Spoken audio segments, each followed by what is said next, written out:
Hello दोस्तों, आपका इस वीडियो में स्वागत है। मैं हूं सचिन और आपको फिर से देखकर मुझे बहुत अच्छा लगा। तो आज हम लोग यूट्यूब कंपटीशन टाइम्स का साइंस एंड टेक्नोलॉजी के जो कल चैप्टर हुए थे उसके आगे देखेंगे। चलिए स्टार्ट करते हैं। आज हम लोग वर्गीकी अर्थात टेक्सोनॉमी के लिए चैप्टर देखेंगे, चैप्टर नंबर 3। चलिए स्टार्ट करते हैं। पहला है वर्गीकी किसे कहते हैं। तो जीव विज्ञान की वह शाखा जिसके अंतर्गत जीव जातियों और उनकी समानता असमानताओं के आधार पर छोटे बड़े समूहों में बांटा जाता है, वर्गीकी कहलाता है। वर्गीकी का मतलब यही होता है कि आप किसी भी जीव जंतु को कई भागों में बांट दीजिए। फिर इसके बाद है फादर ऑफ टेक्सोनॉमी अर्थात वर्गीकी का जनक किसे कहा जाता है, तो कैरोलस लिनियस को। फिर इसके बाद है कैरोलस लिनियस ने जंतु वर्गीकी को कितने भागों में बांटा है, तो दो भागों में, पादप जगत और जंतु जगत। फिर है द्विनामकरण पद्धति की स्थापना किसने दी, कैरोलस लिनियस ने दी। द्विनाम पद्धति में प्रत्येक जीवधारी का नाम लैटिन भाषा के कितने शब्दों से मिलकर बना होता है, तो दो शब्दों से। पहला वंश का नाम होता है और दूसरा जाति का। तो जैसे होमो सेपियंस में पहले क्या आता है, तो होमो क्या है, वंश है, और सेपियंस क्या है, तो जात होती है। उसके बाद हम वैज्ञानिक वर्गीकरण की मूल इकाई क्या होती है, तो जात होती है। तो इसका सबसे एक फॉर्मूला है कि के एफ सी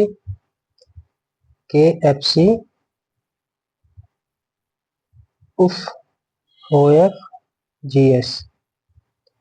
के से हो गया किंगडम अर्थात जगत, एफ से हो गया फाइलम अर्थात संघ, सी से हो गया क्लास जिसका मतलब होता है वर्ग, ओ से हो गया ऑर्डर मतलब कि गण, एफ से हो गया फैमिली कुल हो गया, जी फॉर जीनियस जीनस इसका अर्थ होगा वंश, और एस फॉर स्पेसिस इसका मतलब जात।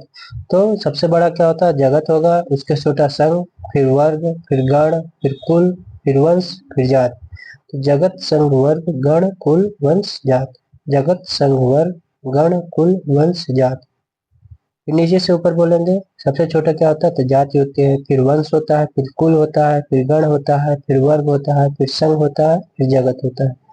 तो सबसे बड़ा जगत, उससे छोटा संघ, उससे छोटा वर्ग, उससे छोटा गण, उससे छोटा कुल, उससे छोटा वंश, उससे छोटा जात।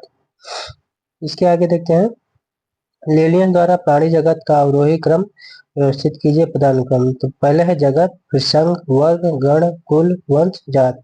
इसका ट्रिक क्या है, तो KFC of GS, KFC of GS, KFC of GS। फिर है वर्गीकरण के लिए विभिन्न पदानुक्रमों में किस समूह में अधिकतर लक्षण वाले जीवों की संख्या सर्वाधिक होती है, तो जगत में। तो सबसे बड़ा क्या होता है, तो जगत होता है, उससे छोटा संघ, उससे छोटा वर्ग, उससे छोटा गण, उससे छोटा कुल, उससे छोटा वंश, उससे छोटा जात। फिर है सिस्टमा नेचुरी पुस्तक के लेखक कौन है, तो Carolus Linnaeus, Systema नेचुरी Carolus Linnaeus, Systema नेचुरी Carolus Linnaeus. द्विनाम पद्धति के जनक कैरोलस लिनियस। द्विनाम पद्धति में क्या क्या आता है, तो पादप जगत आता है, जंतु जगत आता है। फिर वहीं त्रिजगत में अर्नेस्ट हैकल, चार जगत में कॉपलैंड और पांच जगत में RH व्हिटकर। फिर आगे देते हैं, जीव जगत का 5 वर्गों का वर्गीकरण किसने किया, तो RH व्हिटकर ने। कब किया, तो 1969 में। 5 जगत प्रणाली वाली वर्गीकरण का मुख्य आधार क्या है, तो पोषण है। 5 जगत में क्या क्या आता है, तो पहले जगत में पादप, दूसरे जगत में जंतु, तीसरे जगत में प्रोटिस्टा, चौथे जगत में मोनेरा, पांचवें जगत में फंजाई या कवक। तो क्या आता है देख लीजिए, मोनेरा, प्रोटिस्टा, कवक, पादप, जंतु। मोनेरा, प्रोटिस्टा, कवक, पादप, जंतु अर्थात फंजाई। फिर है मोनेरा जगत, देखते हैं मोनेरा जगत में क्या आता है, तो मोनेरा जगत में वे सभी जीव आते हैं जो जीवाणु, साइनोबैक्टीरिया तथा आर्की बैक्टीरिया या एक कोश के प्रोकैरियोटिक होते हैं। तो एक कोश के जीव किसमें आते हैं, तो मोनेरा जगत में। फिर उसके बाद एक ही जगत से संबंधित जीवों की कोशिकाओं में नाभ की झिल्ली अनुपस्थित होती है, तो मोनेरा जगत में। जीवाणु किस समूह में आते हैं, तो मोनेरा जगत में आते हैं। जीवाणु किस समूह में आते हैं, तो मोनेरा जगत में आते हैं। फिर उसके बाद जीवाणु क्या है, तो सबसे सरल सूक्ष्म अति सूक्ष्म एक कोश के आद्य जीव होते हैं। तो सबसे सरल कौन सा जीव होता है, तो जीवाणु होते हैं। अति सूक्ष्म कौन होता है, तो जीवाणु होता है। एक कोश के कौन होता है, जीवाणु होता है। पोषण के आधार पर जीवाणु कितने प्रकार के होते हैं, तो 2 प्रकार के होते हैं, स्वपोषी परपोषी। ग्राम पॉजिटिव एवं ग्राम निगेटिव बैक्टीरिया के अंतर के लिए कौन उत्तरदायी होता है, तो कोशिका के दीवार अर्थात कोशिका भित्ति। फिर इसके बाद है प्रोटिस्टा जगत। प्रोटिस्टा जगत में देखते हैं क्या क्या आता है। प्रोटिस्टा जगत में किसे शामिल कर, एक कोशिकीय जीव अर्थात यूकेरियोटिक जीव को शामिल किया जाता है।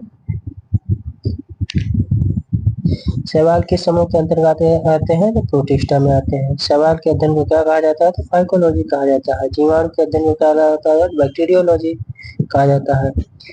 शैवालों में उपस्थित वर्णकों के आधार पर शैवालों को कितने वर्गों में विभाजित किया गया, तो 3। क्लोरोफाइसी हरा शैवाल, रोडोफाइसी लाल शैवाल, फायोफाइसी भूरा शैवाल। क्लेमिडोमोनास की जगत का संबंधित है, तो प्रोटिस्टा जगत से संबंधित है। पादप और जंतु के बीच स्थित यूग्लिना किस जगत के अंतर्गत आता है, तो प्रोटिस्टा जगत के अंतर्गत आता है। फिर है एक कोश के यूकेरियोटिक सुकेंद्रित प्रकाश संश्लेषी जीव किस जगत के अंतर्गत आते हैं, प्रोटिस्टा के अंतर्गत आते हैं। किस समूह में जीवों के डूबने से हुई मृत्यु का पता लगाने में महत्व है, तो डाइटम का या सालुइन 350 का। फिर इसके बाद है कवक जगत।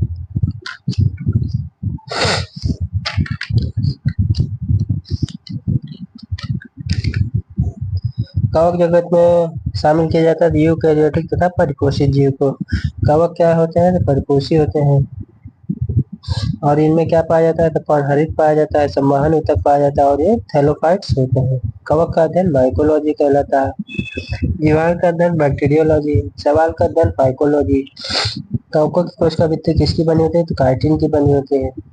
पोषण में कवकों में पोषण किस प्रकार होता है, तो अवशोषण के माध्यम से होता है। खमीर या कुकुरमुत्ता मशरूम क्या है, तो कवक होते हैं। फिर आ गया पादप जगत। पादप जगत के किसे शामिल किया जाता है, तो सभी बहुकोशिकीय अर्थात जो प्रकाश संश्लेषण करते हैं उनको शामिल किया जाता है। जो उत्पादक होते हैं उनको शामिल किया जाता है पादप जगत में। स्वपोषी होते हैं उनको पादप जगत में शामिल किया जाता है। उत्पादक किसे कहते हैं, तो प्रकाश संश्लेषी हरे पादप जो अपना भोजन स्वयं बनाते हैं पादप जगत में आते हैं। सजीवी के कहलाते हैं, तो सजीव अर्थात उत्पादक कहलाते हैं। प्रथम पोषक स्तर के अंतर्गत कौन आता है, तो हरित पादप आते हैं। हरित पादप किसके अंतर्गत आते हैं, तो प्रथम पोषक स्तर। तीक्ष्णभक्षी क्या कहलाते हैं, जो शाकाहारी होते हैं, तो प्राथमिक उपभोक्ता। उपभोक्ता किसे कहते हैं, तो परजीवी जो अपना भोजन दूसरे जीव से ग्रहण करते हैं उपभोक्ता कहलाते हैं। परोपजीवी क्या कहलाते हैं, तो उपभोक्ता कहलाते हैं। उपभोक्ता क्या है, जो दूसरों से निर्भर होते हैं। अपघटक या विबंधक किसे कहते हैं, तो मृतोपजीवी जो अपना भोज्य पदार्थ मृत जीवों से ग्रहण करते हैं अपघटक कहलाते हैं। मृतोपजीवी को क्या कहते हैं, विबंधक कहते हैं।